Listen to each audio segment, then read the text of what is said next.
प्रणाम है आप सभी का और स्वागत है आपका हमारे चैनल आत्म से अध्यात्म की ओर में। आज हम इस वीडियो के माध्यम से जानेंगे श्रीमद् भागवत महापुराण के तृतीय स्कंद के 31वें अध्याय के विषय में। सतगुरु सतनाम आदि माता अलख निरंजन होवहु वांछित फल दुहक भंजन। ओम श्री गणेशाय नमः। अथर्व त्रिंशो अध्यायः। शीर्षक मनुष्य योनि को प्राप्त हुए जीव गति का वर्णन। आइए अब कथा का आरंभ करते हैं। श्री भगवान कहते हैं कि माताजी, जब जीव को मनुष्य शरीर में जन्म लेना होता है तो वह भगवान की प्रेरणा से अपने कर्मानुसार देह प्राप्ति के लिए पुरुष के विरकण के द्वारा स्त्री के उदर में प्रवेश करता है। वहाँ वह एक रात्रि में स्त्री के रज में मिलकर एक रूप कलल बन जाता है। 5 रात्रि में बुद्बुद रूप हो जाता है। 10 दिन में बेर के समान कुछ कठिन हो जाता है और उसके बाद मांसपेशियां अथवा अंडज प्राणियों में अंडे के रूप में परिणत हो जाता है। 1 महीने में उसके सिर निकल आते हैं।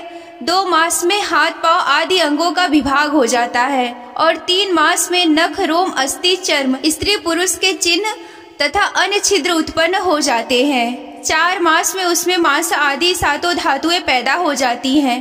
5वें महीने में भूख प्यास लगने लगती है और 6ठे मास में झिल्ली से लिपटकर वह दाहिनी कोख में घूमने लगता है। उस समय माता के खाए हुए अन्य जल आदि से उसकी सब धातुएं पुष्ट होने लगती हैं और वह कृमि आदि जंतुओं के उत्पत्ति स्थान उस जघन्य मलमूत्र के गड्ढे में पड़ा रहता है। वह सुकुमार तो होता ही है, इसीलिए जब वहाँ से भूखे कीड़े उसके अंग प्रत्यंग नोचते हैं तब वह अत्यंत क्लेश के कारण वह क्षण में अचेत हो जाता है। माता के खाए हुए कड़वे, तीखे, गरम, नमकीन, रूखे, खट्टे आदि उग्र पदार्थों का स्पर्श होने से उसके सारे शरीर में पीड़ा होने लगती है। वह जीव माता के गर्भाशय के झिल्ली से लिपटा और आंतों से घिरा रहता है। उसका सिर पेट की ओर तथा पीठ और गर्दन कुंडला आकार में मुड़े रहते हैं। वह पिंजड़े में बंद पक्षी के समान पराधीन एवं अंगों को हिलाने डुलाने में भी असमर्थ रहता है। इसी समय अदृष्ट की प्रेरणा से उसे स्मरण शक्ति प्राप्त होती है। तब अपने सैकड़ों जन्मों के कर्म याद आ जाते हैं और वह बेचैन सा हो उठता है तथा उसका दम घुटने लगता है। ऐसी अवस्था में उसे क्या शांति मिल सकती है। 7वां महीना आरंभ होने पर उसमें ज्ञान शक्ति का भी उन्मेष हो जाता है, परंतु प्रसूति वायु के चलायमान से रहने के कारण वह उसी उदर में उत्पन्न हुए विष्ठा के कीड़ों के समान एक स्थान पर नहीं रह सकता।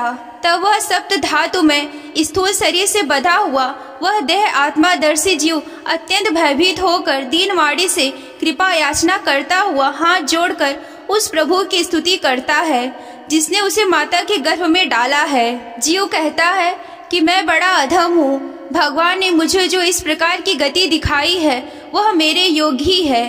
वे अपनी शरण में आए हुए इस नश्वर जगत की रक्षा के लिए ही अपने अनेक प्रकार के रूप धारण करते हैं।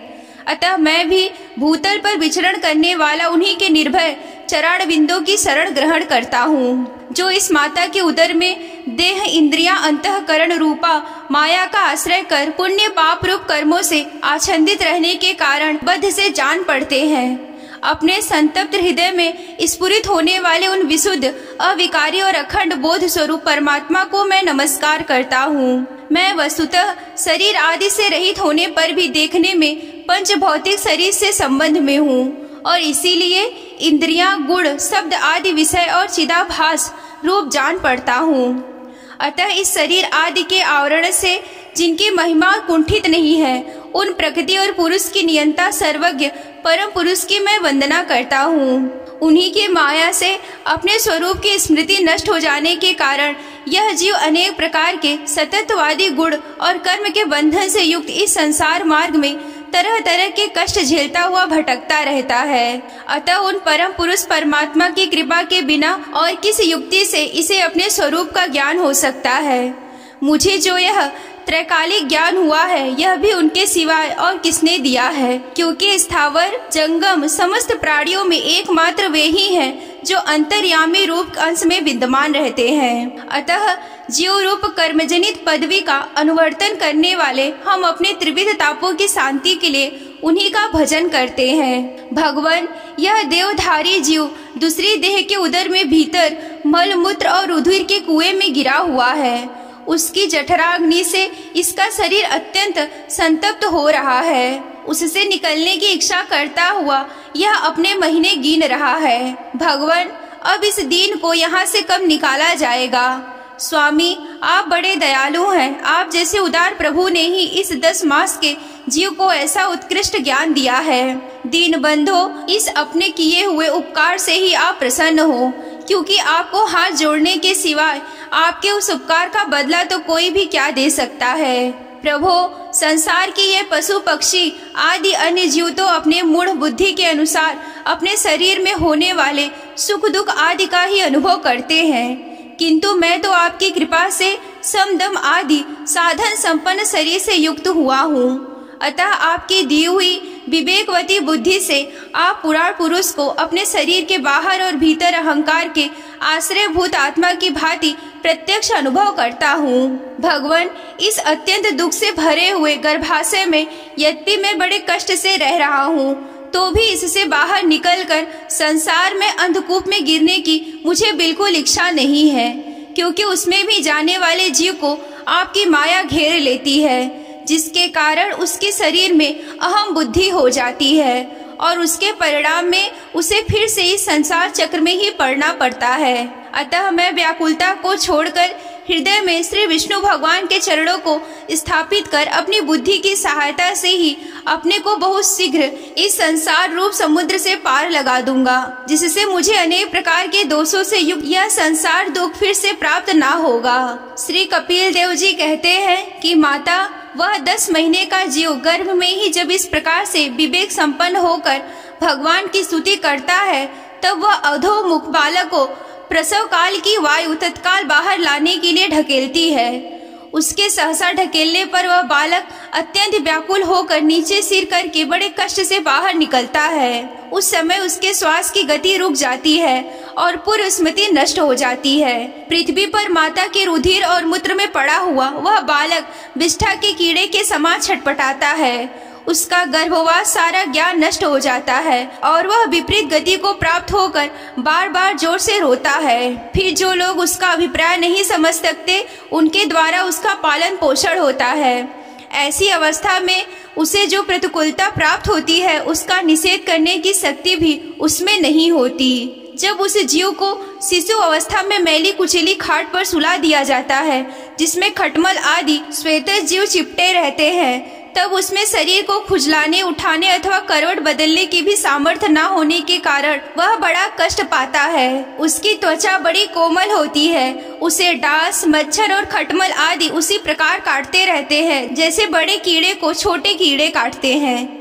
इस समय उसका गर्भावस्था का सारा ज्ञान जाता रहता है, सिवाय रोने के वह कुछ भी नहीं कर सकता। इसी प्रकार बाल और पौगंड अवस्थाओं के दुख को भोग कर वह बालक युवावस्था में पहुंचता है। इस समय उसे यदि कोई इच्छित भोग नहीं प्राप्त होता, तो वह अज्ञानवश उसका क्रोध उद्दीप्त हो जाता है और वह शोकाकुल हो जाता है। देह के साथ साथ ही अभिमान और क्रोध बढ़ जाने के कारण वह काम परवश जीव अपना ही नाश करने के लिए दूसरे कामी पुरुषों के साथ बैर ठानता है। खोटी बुद्धि वाला वह अज्ञानी जीव पंचभूतों से रचे हुए इस देह में मिथ्याभिनिवेश के कारण निरंतर मेरे और मेरेपन का अभिमान करने लगता है। जो शरीर इसे वृद्धावस्था आदि प्रकार के कष्ट ही देता है तथा अविद्या और कर्म के सूत्र में बंधा रहने के कारण सदा इसके पीछे ही लगा रहता है, उसी के लिए यह तरह तरह के कर्म करता रहता है, जिनमें बंध जाने के कारण इसे बार बार संसार चक्र में पड़ना होता है। सन्मार्ग में चलते हुए यदि इसका किसी जीवा या उपस्थेंद्रिय के भोगों में लगे हुए विषयी पुरुषों से समागम हो जाता है और यह उनमें आस्था करके उन्हीं का अनुगमन करने लगता है, तो पहले के समान फिर यह नार की योनियों में पड़ जाता है, जिनके संग से इसके सत्य, शौच, दया, वाणी का संयम, बुद्धि, धन संपत्ति, लज्जा, यश, क्षमा, मन और इंद्रियों का संयम तथा ऐश्वर्य आदि सभी सद्गुण नष्ट हो जाते हैं। उन अत्यंत शोचनीय स्त्रियों की क्रीड़ा मृग, अशांत, मूढ़ और देहात्मा दर्शी असत पुरुषों का संग कभी नहीं करना चाहिए, क्योंकि इस जीव को किसी और का संग करने से ऐसा मोह और बंधन नहीं होता जैसा स्त्रियां और स्त्रियों के संगियों का संग करने से होता है। एक बार अपनी पुत्री सरस्वती को देखकर ब्रह्मा जी भी उसके रूप लावण्य से मोहित हो गए थे और उसके मृगी रूपी होकर भागने पर उसके पीछे निर्लज्जा पूर्वक मृग रूप होकर दौड़ने लगे थे। उन्हीं ब्रह्मा जी ने मरीचि आदि प्रजापतियों की तथा मरीचि आदि ने कश्यप आदि जी की तथा कश्यप आदि देव मनुष्य आदि प्राणियों की सृष्टि की है। अतः इनमें एक ऋषि प्रवर नारायण को छोड़कर ऐसा कौन पुरुष हो सकता है जिसकी बुद्धि स्त्री रूपणी माया से मोहित ना हो।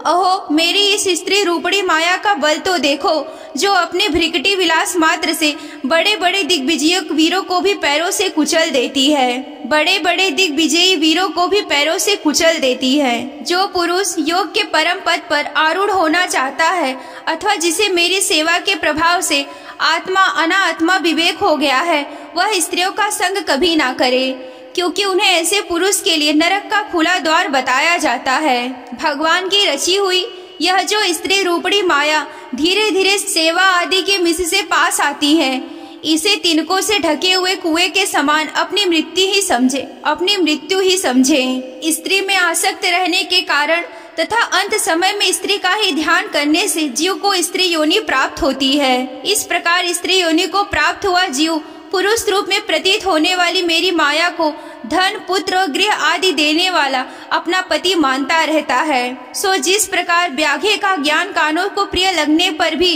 बेचारे भोले भाले पशु पक्षियों को फंसाकर उनके नाश का ही कारण होता है, उसी प्रकार उन पुत्र पति और गृह आदि को विधाता की निश्चित की हुई अपनी मृत्यु को ही जाने। देवी, जिस जीव के उपाधि भूत लिंग देह के द्वारा पुरुष एक लोक से दूसरे लोक में जाता है और अपने प्रारब्ध कर्मों को भोगता हुआ निरंतर अन्य देहों की प्राप्ति के लिए दूसरे कर्म करता रहता है, जीव का उपाधि रूप लिंग शरीर तो मोक्ष पर्यंत उसके साथ ही रहता है तथा भूत इंद्रिया और मन का कार्य रूप स्थूल शरीर इसका भोगानिष्ठान है। इन दोनों का परस्पर संगठित होकर कार्य न करना ही प्राणी की मृत्यु है और इन दोनों का साथ साथ प्रकट होना जन्म कहलाता है। पदार्थों की उपलब्धि के स्थान रूप इस स्थूल शरीर में जब उनको ग्रहण करने की योग्यता नहीं रहती, यह उसका मरण है और यह स्थूल शरीर ही मैं हूँ, इस अभिमान के साथ उसे देखना उसका जन्म है। नेत्रों में